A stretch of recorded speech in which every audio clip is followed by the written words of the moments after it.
Hey everybody. So this is going to be like a redo. I've already made like 7 minutes of a video and Cece came in making all kinds of crazy noises.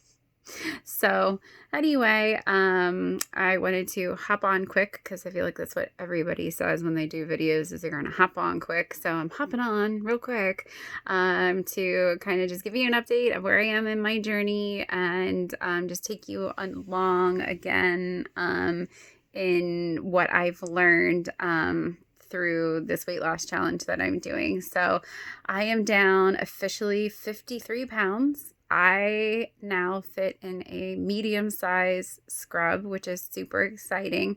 I was in an extra large when I had hit my highest weight when I regained after my band. So to go from an extra large to a medium in 5 months is so super exciting. I'm really, really excited about that. So we have that.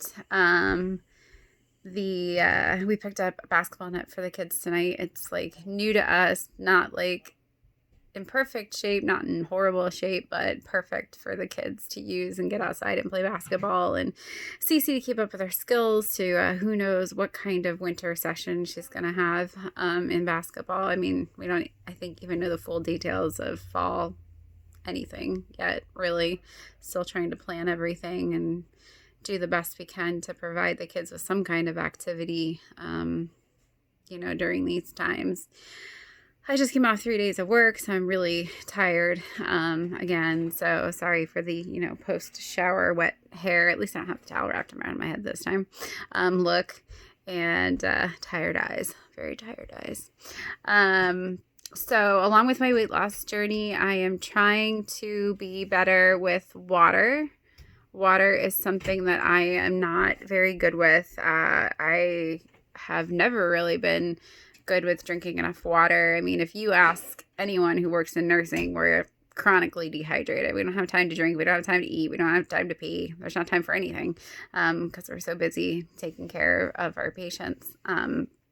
So trying to sip as much as I can. I'm still not quite getting enough. And so I just have to try to figure out better ways to make sure I get in enough water every day. I feel like I get distracted and I forget and I have it next to me and I'll drink it, when it's there. But then sometimes I'm not in a spot or in an area where I can drink water. So that's really hard too. So I'm trying. It's tough. That's just, I don't know why it's so hard. I don't drink a lot of coffee, so I don't think I'm like substituting for something else. I don't drink soda. I don't drink juice. I don't drink coffee. I don't drink milk. I do drink coffee. I drink like 1, maybe 2 cups of coffee a day at the most. I had 1 tiny cup this morning. That was it. So yeah, water. I don't know. I just got to figure it out. So taking you along again in this journey, I would love if you would join the challenge with me. It's closed for August, but it will reopen again in September. So if anyone is interested in this absolutely mind-blowing, life-changing journey, please reach out to me. Dr. V, so Dr. Duc Vuong has free YouTube videos, 400, I think, at least YouTube videos that you can go out there and search and learn and absorb all the amazing information he has about weight loss. And you don't have to be a weight loss surgery person, pre-op, post-op, whatever. Obviously you can be because that's what he specialized in, but there's a lot of non-surgical weight loss patients out there that follow him, follow his diet, follow his recommendations and videos, and are very successful. So one of the videos that you can watch on YouTube, and one thing he talks about a lot are filters. So filters, to our minds that kind of block certain ideas and concepts from kind of coming into our minds that we developed as we aged. So we were kind of nurtured into developing these filters. And he calls them the made-up filters because they're not real. They are filters that we put in our mind to block out certain ideas, block out certain, activities and things that we need to get rid of, and we need to get rid of them so that we can live our life to the fullest and try new things and explore new things and learn new things without that filter there blocking us, saying that we can't do something. And so he talks about fat filters, and that people who live through obesity have these fat filters, and we have a really hard time deciphering like healthy versus unhealthy views of things. And he talks about an apple, and how, you know, an obese person might say, oh my goodness, I'm so hungry, I need something to eat. And there could be an apple sitting in front of them, and they're like, oh, I don't want an apple. Like, I'm hungry for something comforting or soothing or something that we're used to grabbing. Like, you know, if you had a choice between an apple and a bag of chips, what would you choose? And then he talks about like the apple being maybe tarnished, and how we're like, oh, I'm not going to eat that. You know, like I had cut up mangoes the other day, and one had a spot on it. And some people would be like, oh, I'm not going to eat that. It has a spot on it. I get imperfect food delivery. It's perfectly imperfect foods because there is something a little bit wrong with them. But they're super delicious and usable and edible, and they're great. But you give that same imperfect food to someone who's poor, someone who can't afford fresh food, someone who is starving, they're going to think it's the most beautiful gift. They're going to eat that imperfect food because they don't have anything else to nourish their body. So he talks about those fat filters coming from our past experiences, and that, you know, our food preferences specifically were formed by watching, you know, or eating what we ate when we grew up. Fortunately, I have a mom who is a great cook, and we always, growing up, had a dinner meal with a vegetable choice and things. Of course, I remember going to my grandma's, and she always had like chocolate cake with peanut butter icing, or a chocolate pudding pie, or Jello with bananas in the refrigerator. If you would stay overnight, and she would make pancakes for breakfast. Sorry, I feel like something in my eye. Pancakes for breakfast. She would, you know, you would say just like, oh, just a couple, and she would give you like a stack of 4-inch round pancakes. Or, you know, she'd always have cookies in a tin. And, you know, the memories that we form from what we grew up with, you know, are comforting to us. And so that's why we tend to reach for those comfort foods. She made the most amazing chicken pot pie from scratch. And I'm talking people out there who don't know this, it's Pennsylvania Dutch chicken pot pie. So not a pie crusted chicken pot pie. This is dough. Most people would think of it probably more like a soup or a stew, but the dough is actually rolled out and then dropped into the water. You make the chicken stock first, and then take the chicken off the bone, and then put it in with potatoes and her homemade rolled out dough. It was delightful. And corn pie, she made corn pie, which is legit like a pie with corn in it and a crust, with hot milk poured over it, and it's just phenomenal. And you know, and those things run so deep in us. They bring back feelings of our childhood and feelings of comfort. And I mean, there was nothing like sleeping out at grandma's on the farm and having her most amazing delicious food, except for when she fed me beef tongue and didn't tell me what it was, because that kind of grossed me out, but it actually tastes pretty good. So, you know, we have these filters, we have these ideas, we have these thoughts because this is what we grew up with, and this is what we've learned, and we need to get rid of those filters, and we need to go for that apple. We need to go for those imperfect fruits and vegetables and get them into our diet, because that's what we've been lacking this whole time. You know, he always says, if you read any of his stuff or if you look at any of his YouTube videos, he talks about his big ass salads. And the problem isn't the dressing you put on the salad, it's the lack of big ass salads that you ate. It's the lack of real nutrition you put into your salad, not just like the Wendy's side salad that's iceberg lettuce with a cherry tomato and like a cucumber slice and cheese. That's not a salad. A real salad with leafy green vegetables covered in other fruits and vegetables and delicious things. Um, is what we need in our body to nourish us, to help. I'm going to say it honestly, I'm a nurse, but we like when people poop. So keeping yourself regular, keeping your bowel healthy. The fiber is so important for bowel health and making sure that you have regular bowel movements. Those leafy greens and all those vegetables help you feel satiated longer. Adding protein to it. So adding some, chicken or shrimp. He did a cooking video one time for this.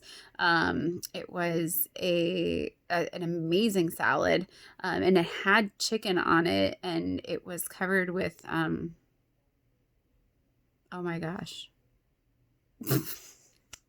I can't think of the spice off the top of my head. What the heck? Oh my gosh. I'll think of it eventually. But this chicken that was covered with whatever it was, I want to say cumin, but it's not cumin. What the heck? Oh my gosh. It's an Indian spice. It's totally not coming to me. Curry powder. Oh my gosh. It was covered in curry powder. They were so delicious. And I made the salad. I got to make one salad. And then David and Jacob devoured the chicken fingers because they were so good. They were homemade chicken tenders covered in these spices that he recommended to put on them. I cooked them. I made a whole little container of them. And I am not a food prepper. I've never been. I totally agree with Dr. V. I cannot eat chicken and rice and broccoli 5 days a week. That's just not me. I hate leftovers. I hate warming up food. Typically when we have leftovers in our refrigerator at home, it's up to David and the kids to eat them because I don't know what it is about it. I don't like leftovers. I don't like microwaving food and so anyway, yeah, I made one delicious, amazing salad with his recipe, and then my chicken tenders were gone. But they were super healthy and they were super good. And I'm so glad that, David and Jake loved them. And that's so important in this journey too, is getting that support from your family.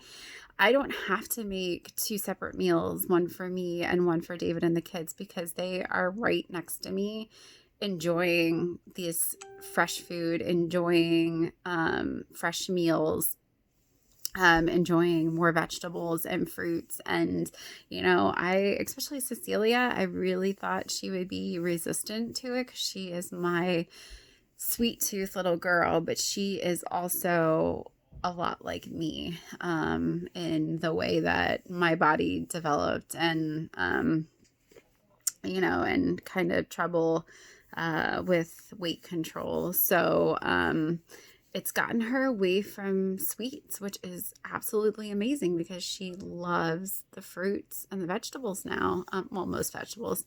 She's still kind of picky, but she's not a big meat eater. She loves salmon, though. We found out she loves salmon. How crazy is that? This kid wouldn't touch, I think I said this before, she wouldn't even touch fish sticks, which is not good for you, but usually kids like them, and she wouldn't touch them, but she loves salmon. She loves mahi. I'm gonna make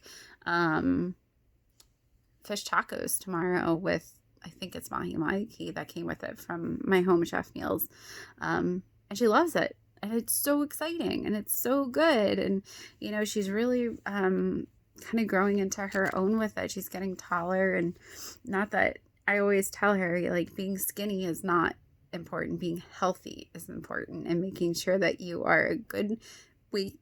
Why do I always have the hiccups? A good weight for your height and for your age, and you want to be healthy and keep your heart healthy and your lungs healthy and your body healthy. So that's been really exciting to see. So in my gratitude journal from this day, looking back, the thing I was grateful for was sleep.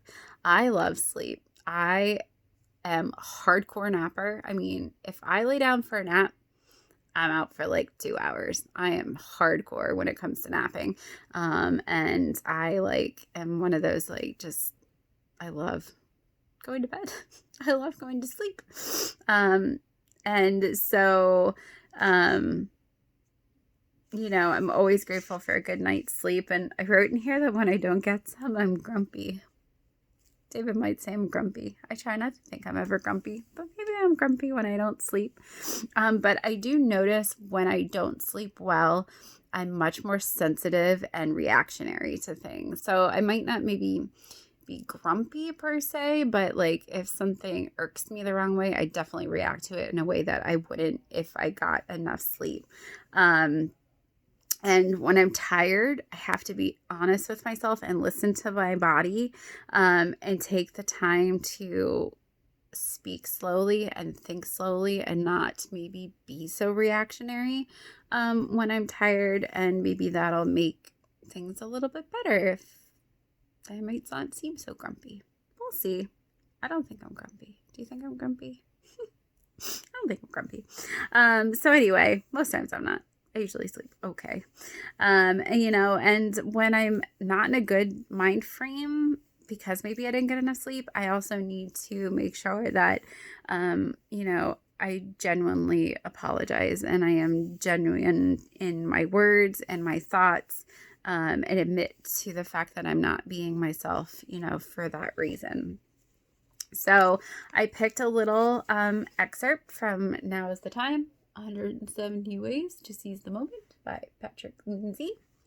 And so I thought this was really good, kind of going along with filters, because, those filters cause us to react in certain ways, and the ways we react to situations and the ways we react to things do play into making us, or making, that's not how I want to say it, play into habits that we form, whether it's in our eating or our exercise or the way we think about ourselves. So he says, now is the time to break that habit. We all have habits. Some say they are separate. I can't read again. See, this is what happens after a long day. We all have habits. Some say they are what separate us from the herd. But when a habit dominates, it becomes a crutch, an excuse to avoid living spontaneously. It grows by unnoticed degree until it captivates. Look for freedom. Challenge your habit. Drop it. Set yourself free. And at the bottom is a quote by Mark Twain that says, habit is habit, and not to be flung out the window by any man, coaxed downstairs a step at a time. Have a good night, guys. I am off to bed.